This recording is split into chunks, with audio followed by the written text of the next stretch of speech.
നമസ്കാരം. ഈ T20 world കപ്പിൻ്റെ സൂപ്പർ 8 മാച്ചസ് ഈ സാറ്റർഡേ ആരംഭിക്കുകയാണ്.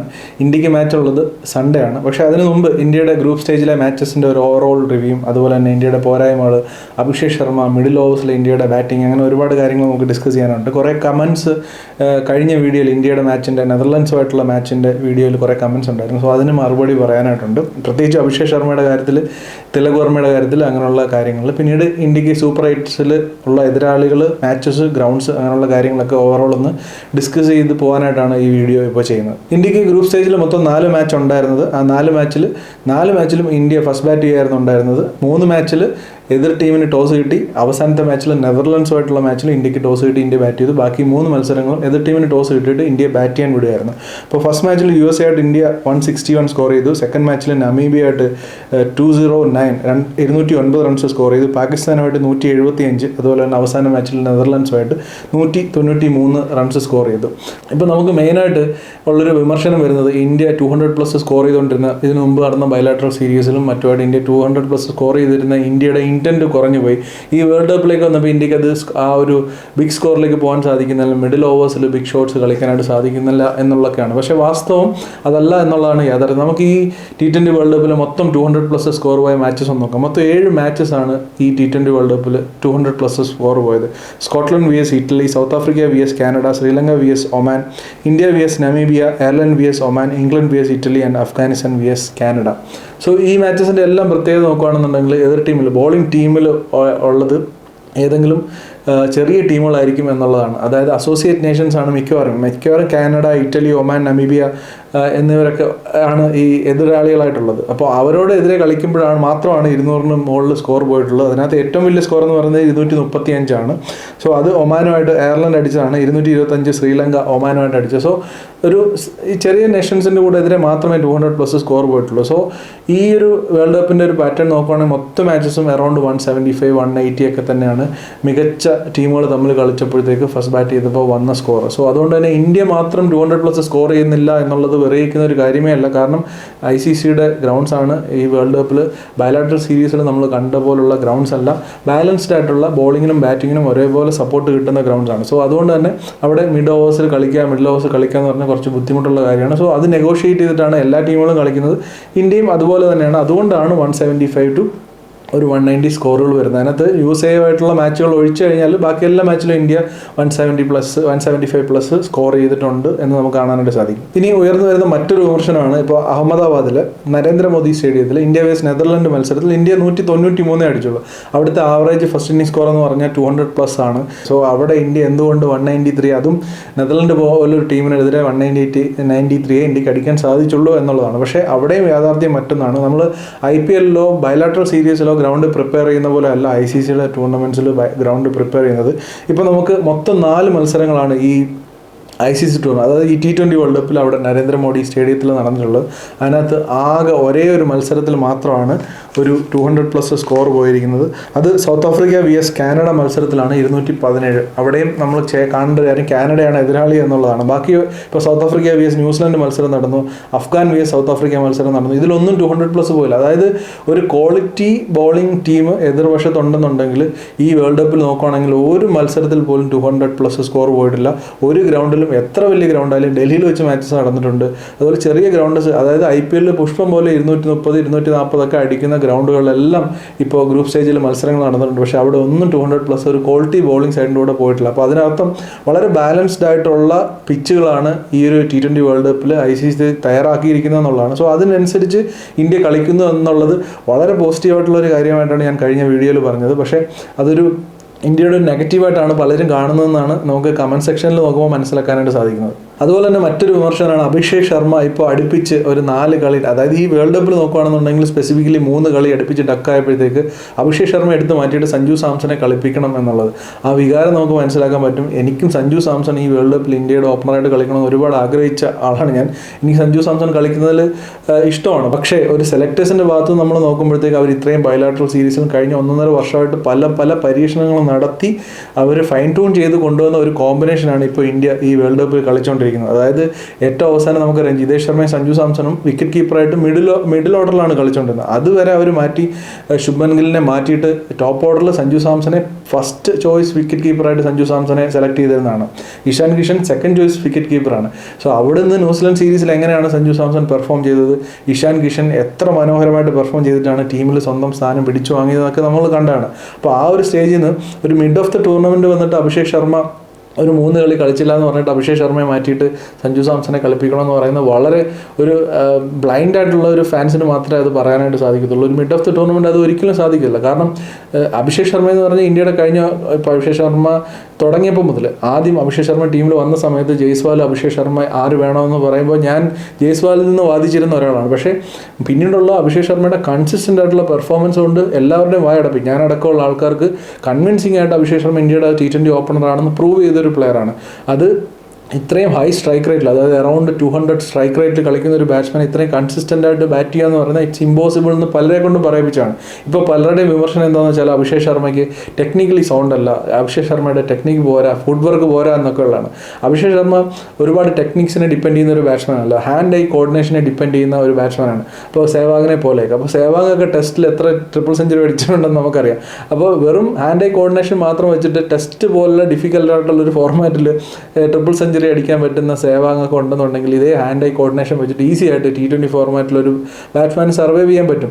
It's just A matter of time. ഒരു 3 കളി അടുപ്പിച്ച് ഡക്കായി എന്നുള്ളത് ശരിയാണ്, പക്ഷേ ആ ടാലൻറ്റ് അങ്ങനെ തന്നെ അവിടെ നിൽക്കുന്നുണ്ട്. ഇപ്പോഴും അഭിഷേക് ശർമ്മ നമ്പർ 1 T20 ബാറ്റ്സ്മാനാണ്. സോ അതിലേക്കൊന്നും കൈവെക്കാൻ ഒരു സെലക്ടറിനും പറ്റില്ല. ഇഫ് ഈ ഒരു സഞ്ജു സാംസന്റെ ഫാൻസ് എന്ന് പറയുന്ന അല്ലെങ്കിൽ ഇതിനെ വിമർശിക്കുന്ന ആൾക്കാർ സഞ്ജു സാംസനെ കളിപ്പിക്കണം അഭിഷേക് ശർമ്മയെ മാറ്റിയിട്ടെന്ന് പറയുന്ന ആൾക്കാർ സെലക്ടറിൻ്റെ പൊസിഷനിൽ ഇരുന്നിട്ടൊന്ന് ചിന്തിച്ച് നോക്കിയാൽ മനസ്സിലാവും ഇറ്റ്സ് ഇമ്പോസിബിൾ. കാരണം ഇത്രയും പ്രൂവ് ചെയ്ത് ഇത്രയും ഇപ്പോഴും T20 നമ്പർ 1 പൊസിഷനിൽ ഇരിക്കുന്ന ഒരാളെ 3 കളിയിൽ ഒരു മിഡ് സീസൺ, അതായത് ഒരു ടൂർണമെൻറ്റ് മിഡ് സീസണിൽ മാറ്റാൻ പറ്റുമോ? അതൊരിക്കലും പോസിബിൾ ആയിട്ടുള്ള കാര്യമല്ല. നമ്മൾ വെറുതെ പറയാന്നുള്ളതല്ലാതെ അതിനകത്ത് യാതൊരു അടിസ്ഥാനവും ഇല്ലാത്ത ഒട്ടും ഒരു ഉട്ടോപ്യൻ ചിന്താഗതിയാണെന്ന് തന്നെ പറയേണ്ടി വരും. അത് ഇതിനർത്ഥം എനിക്ക് സഞ്ജു സാംസൺ കളിക്കണമെന്ന് ഇഷ്ടമില്ല എന്നല്ല, എനിക്കും ഇഷ്ടമുള്ള കാര്യം തന്നെയാണ്. ഞാൻ ഒരുപാട് ആഗ്രഹിച്ചിരുന്ന കാര്യമാണ്. പക്ഷേ ന്യൂസിലൻഡുമായിട്ടുള്ള സീരീസിൽ നമ്മളെല്ലാം ഡിസപ്പോയിൻറ്റ് ചെയ്തുകൊണ്ട് സഞ്ജു സാംസന്റെ പെർഫോമൻസ് നമ്മൾ കണ്ടാണ്. അടുത്ത കളി ഇനി അഥവാ സൗത്ത് ആഫ്രിക്കയായിട്ടുള്ള പെർഫോമൻസിൻ്റെ സഞ്ജു സാംസന്റെ മുമ്പുള്ള പെർഫോമൻസ് ഒക്കെ കണക്കിലെടുത്ത് സഞ്ജു സാംസനെ കളിപ്പിക്കുകയാണെങ്കിൽ ഐ വിൽ ബി ഹാപ്പി.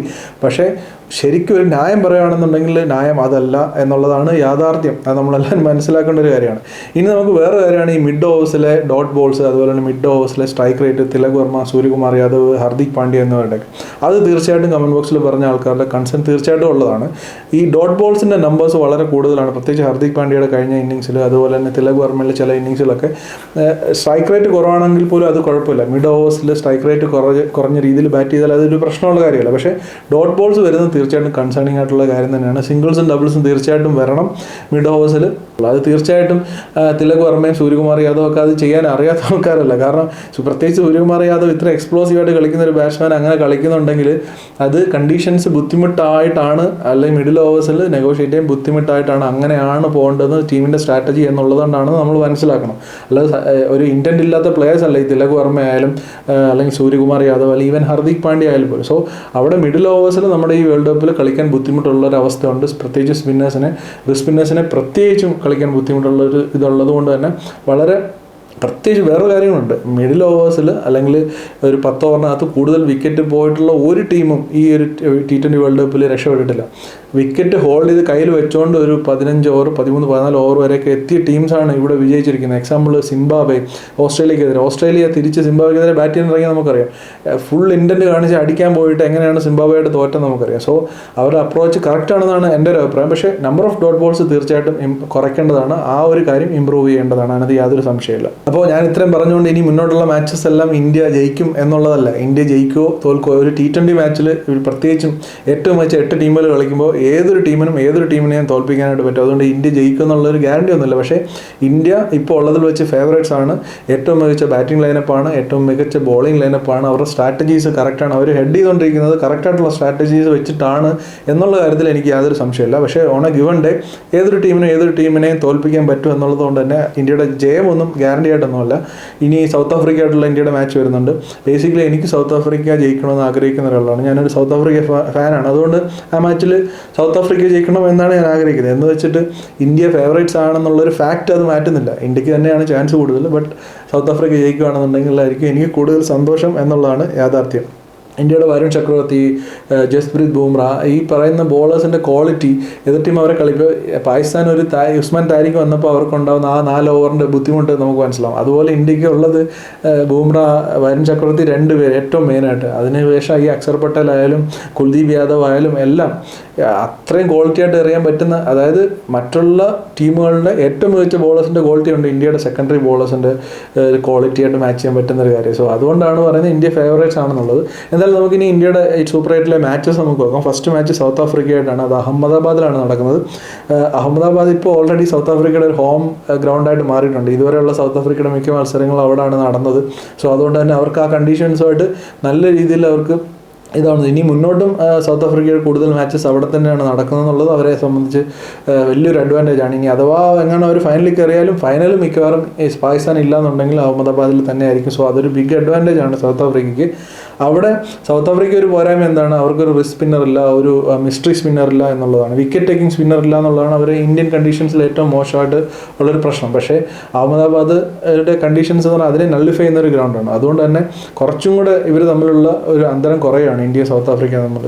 തീർച്ചയായിട്ടും ഒരു വളരെ മികച്ചൊരു മത്സരം തന്നെ ആയിരിക്കും. അതിനകത്ത് നല്ല കോമ്പറ്റീഷൻ സൗത്ത് ആഫ്രിക്കയ്ക്ക് ഇന്ത്യക്ക് കൊടുക്കാനായിട്ട് സാധിക്കും എന്നുള്ള കാര്യത്തിൽ യാതൊരു സംശയമില്ല. അത് കഴിഞ്ഞിട്ട് സിംബാബ്വെയാണ്. സിംബാബ്വെ ആയിട്ടുള്ള മത്സരം ചെന്നൈയിൽ വെച്ചിട്ടാണ്. ചെന്നൈ പഴയ പോലുള്ള IPL പോലും പഴയ പോലുള്ള ഒരു സ്പിൻ സപ്പോർട്ടിങ് പിച്ച് അല്ല. അപ്പോൾ ICCയുടെ ഗ്രൗണ്ടിലും അത് ഉണ്ടാകാനുള്ള സാധ്യത കുറവാണ്. എങ്കിലും ചെന്നൈയുടെ കണ്ടീഷനാണ്, എത്ര പോയാലും സ്പിന്നേഴ്സിന് സപ്പോർട്ട് ചെയ്യും. വരുൺ ചക്രവർത്തിയൊക്കെ ഉള്ളതാണ്. സോ അവിടെ ഒരു അഡ്വാൻറ്റേജ് തീർച്ചയായിട്ടും ഇന്ത്യക്കുണ്ട്. പക്ഷേ സിംബാബ്വെയുടെ ഫൈറ്റിംഗ് സ്പിരിറ്റ് വേറെ ലെവലാണ്. അവർ ഫൈറ്റ് ചെയ്യുമെന്നുള്ള കാര്യത്തിൽ യാതൊരു സംശയമില്ല.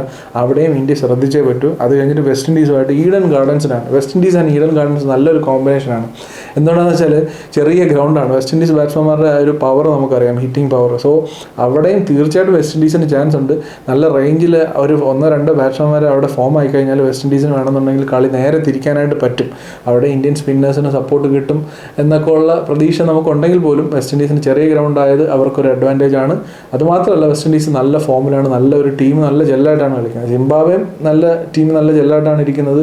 വെസ്റ്റ് ഇൻഡീസും നല്ലൊരു കോർഡിനേഷൻ, നല്ലൊരു ജെല്ലായിട്ടാണ് ടീം ഇരിക്കുന്നത്. ആൻഡ് സൗത്ത് ആഫ്രിക്ക നല്ല രീതിയിൽ പെർഫോം ചെയ്തു. അവർ ടൈറ്റ് മാച്ചസ് ഒക്കെ വിൻ ചെയ്തിട്ട് വരുന്ന അഫ്ഗാനിസ്ഥാനായിട്ടൊക്കെ. സോ 3 മാച്ചസും ഇന്ത്യയെ സംബന്ധിച്ച് കട്ടിയുള്ള മാച്ച് തന്നെയാണ്. ഇതിനകത്ത് ഇന്ത്യ ജയിക്കുമെന്ന് യാതൊരു ഉറപ്പും പറയാൻ പറ്റത്തില്ല ഈ 3 മാച്ചസിൽ ഒരു മാച്ചും.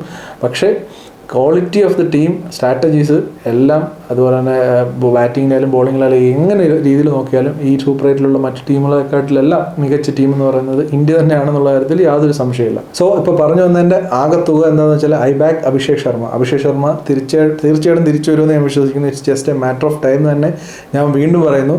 അടുത്ത 3 മത്സരങ്ങളിൽ അഭിഷേക് ശർമ്മയുടെ നല്ല രീതിയിൽ ശക്തമായിട്ടുള്ള തിരിച്ചു വരവ് നമുക്ക് കാണാനായിട്ട് സാധിക്കുമെന്ന് തന്നെ ഞാൻ വിശ്വസിക്കുന്നു. അതുപോലെ തന്നെ തിലക് വർമ്മയും സൂര്യകുമാർ യാദവും മിഡിൽ ഓവേഴ്സിൽ അവർ മെച്ചപ്പെട്ട പ്രകടനം കാഴ്ചവെക്കും. തീർച്ചയായിട്ടും നമ്മൾ ചിന്തിക്കുന്ന പോലെ തന്നെ അവരും ഇത് അവരുടെ അനലിസ്റ്റുകൾ തീർച്ചയായിട്ടും ഇത് ഈ ഡേറ്റ എടുക്കുന്നുണ്ട്. അതായത് ഡോട്ട് ബോൾസിൻ്റെ എണ്ണം കൂടുതലാണെന്നുള്ളത്. സോ അവരത് റെക്ടിഫൈ ചെയ്യുമെന്ന് തന്നെ നമുക്ക് പ്രതീക്ഷിക്കാം. ഇനി വേറൊരു കാര്യം, സഞ്ജു സാംസൺ ഫാൻസിനോട് പറയാനുള്ളത്, ഞാനൊരു സഞ്ജു സാംസൺ ഫാനാണ്.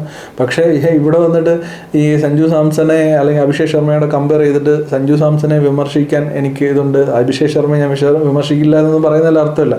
കോണ്ടെക്സ്റ്റ് എന്ന് പറയുന്നത് നമ്മൾ നോക്കണം. തീർച്ചയായിട്ടും നമ്മൾ എവിടെയാണ് ഇപ്പോൾ നിൽക്കുന്നത് എന്നുള്ളത് വളരെ ഇമ്പോർട്ടൻ്റ് ആണ്. ഇതൊരു ബൈലാറ്ററൽ സീരീസിൻ്റെ ഇടയിലായിരുന്നു, അല്ലെങ്കിൽ ഇന്ത്യ സൗത്ത് ആഫ്രിക്ക ഒരു ബൈലാറ്ററൽ സീരീസിൻ്റെ ഇടയിലായിരുന്നു. ഇപ്പോൾ അഭിഷേക് ശർമ്മ 3 ഡക്കായതെന്നുണ്ടെങ്കിൽ തീർച്ചയായിട്ടും ഞാൻ പറഞ്ഞതിനെ ഇപ്പോൾ സഞ്ജു സാംസൺ ഇതിന് പകരം തീർച്ചയായിട്ടും കളിക്കണം. പക്ഷേ നമ്മളൊരു അങ്ങനെ ഒരു ഘട്ടത്തിലല്ല നിൽക്കുന്നത്, ഒരു വേൾഡ് കപ്പിൻ്റെ ഇടയിലാണ് നിൽക്കുന്നത് എന്നുള്ളത് യാഥാർത്ഥ്യം നമ്മൾ തീർച്ചയായിട്ടും മനസ്സിലാക്കണം.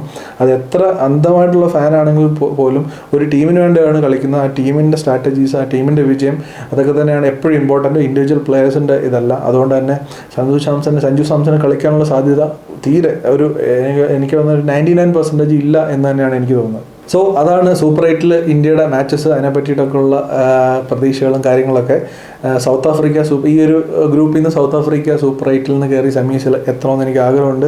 ഇനി ഇന്ത്യ തോൽപ്പിച്ചിട്ടായാലും ആരെ തോൽപ്പിച്ചിട്ടായാലും ഇന്ത്യ ആൻഡ് സൗത്ത് ആഫ്രിക്ക ആയിരിക്കും ടൂർണമെൻറ്റിൻ്റെ ഒരു ഉഷാറിനും ഓഡിയൻസിൻ്റെ അല്ലെങ്കിൽ റവന്യൂവിനും എല്ലാത്തിനും നല്ലത്. അതല്ല ഇനി സിംബാബ്വേയോ അല്ലെങ്കിൽ വെസ്റ്റ് ഇൻഡീസോ കയറുകയാണെന്നുണ്ടെങ്കിലും ഐ വിൽ ബി ഹാപ്പി. കാരണം സിംബാബ്വെ ഒരു അസോസിയേറ്റ് നേഷനായിട്ട് വന്നിട്ട് ഈ ടൂർണമെൻറ്റിൽ സെമിയിലോട്ട് കയറുകയാണെങ്കിൽ ഒരു ചരിത്രവും, അതുപോലെ വെസ്റ്റ് ഇൻഡീസ് അവരുടെ പഴയ പഴയ T20 പ്രതാപത്തിലേക്ക് വരുവാണെന്നുണ്ടെങ്കിലും I will be happy. So ഈ 4 പേരിൽ ഏത് 2 ടീം കയറിയാലും എനിക്ക് I will be happy. Okay, അപ്പം നിങ്ങൾക്ക് ഏത് 2 ടീം കയറണം എന്നാണ്, സെമിയിലേക്ക് കയറണം എന്നാണ് നിങ്ങളുടെ ആഗ്രഹം എന്നുള്ളത് തീർച്ചയായിട്ടും നമ്മൾ കമൻറ്റ് ബോക്സിൽ പങ്കുവെക്കുക. അതുപോലെ തന്നെ ഞാൻ ഈ പറഞ്ഞ അഭിപ്രായങ്ങളെ പറ്റിയിട്ടൊക്കെ ഉള്ള നിങ്ങളുടെ പ്രതികരണങ്ങൾ കമൻറ്റ് ബോക്സിൽ പങ്കുവെക്കുക. അപ്പോൾ മറ്റൊരു ക്രിക്കറ്റ് റിലേറ്റഡ് വീഡിയോയിൽ അല്ലെങ്കിൽ സൂപ്പർ 8 ഇനി വരുന്ന മാച്ചുകളുടെ പ്രിവ്യൂ നമ്മൾ തീർച്ചയായും ചെയ്യുന്നതായിരിക്കും. അപ്പോൾ അങ്ങനെയുള്ള ഏതെങ്കിലും ഒരു വീഡിയോയിൽ വീണ്ടും കാണുന്നിടം വരെ ബൈ.